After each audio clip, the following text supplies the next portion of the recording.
দিনাজপুরের বিরামপুর উপজেলার এক কর্মী সমাবেশে যোগ দেন বিএনপির স্থায়ী কমিটির সদস্য অধ্যাপক ডাক্তার এজেডএম জাহিদ হোসেন। এ সময় দলীয় নেতাকর্মীদের জনগণের পাশে দাঁড়ানোর নির্দেশনা দেন তিনি। ভোট চাইতে হলে, ভোট পাইতে হলে মানুষের ঘরে ঘরে যেতে হবে। অন্যদিকে সদস্য সংগ্রহ এবং নবায়ন কার্যক্রম উদ্বোধন উপলক্ষে সিলেটের একটি অনুষ্ঠানে যোগ দেন দলটির স্থায়ী কমিটির সদস্য সালাউদ্দিন আহমেদ। বক্তব্যে আদালতের রায় মেনে ঢাকা দক্ষিণ সিটিতে প্রকৌশলী ইশরাক হোসেনকে দ্রুত শপথ দেওয়ার ব্যবস্থা না নিলে বৃহত্তর আন্দোলনের আভাস দেন তিনি। আদালতের রায়ে যিনি মেয়র ঘোষিত হয়েছেন জনাব ইঞ্জিনিয়ার ইশরাক, ইলেকশন কমিশন যার নামে গেজেট প্রকাশ করেছে আদালতের রায় মেনে, তাকে আপনারা শপথ গ্রহণ করাবেন না, বিভিন্ন রকমের কলা কৌশল করছেন।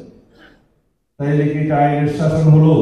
অতি অল্প সময়ের মধ্যে জনাব ইঞ্জিনিয়ার ইশরাক হোসেনকে শপথ গ্রহণ করানোর ব্যবস্থা করুন। এদিকে রাজধানীর গুলশানে নীতি সংস্কার এবং আগামীর বাজেট শীর্ষক এক সেমিনারে যোগ দিয়ে দলটির স্থায়ী কমিটির অপর সদস্য আমির খসরু মাহমুদ চৌধুরী অন্তর্বর্তী সরকারের বিভিন্ন পদক্ষেপে হতাশা তুলে ধরেন। আনসার্টেনিটির মাধ্যমে কোন অর্থনীতি এগোতে পারে, আগামী দিনের সার্টেনিটি কোথায় যাচ্ছে, বাংলাদেশ কোথায় যাচ্ছে, নোবডি নোজ। জাতীয় প্রেস ক্লাবে অপর এক আলোচনা সভায় স্থায়ী কমিটির সদস্য নজরুল ইসলাম খান কথা বলেন তারেক রহমানের দেশে ফেরা প্রসঙ্গে। নিশ্চয়ই আল্লাহর মেহেরবানিতে যখন সম্ভব হবে, উচিত হবে, উনি নিশ্চয়ই ফিরে আসবেন।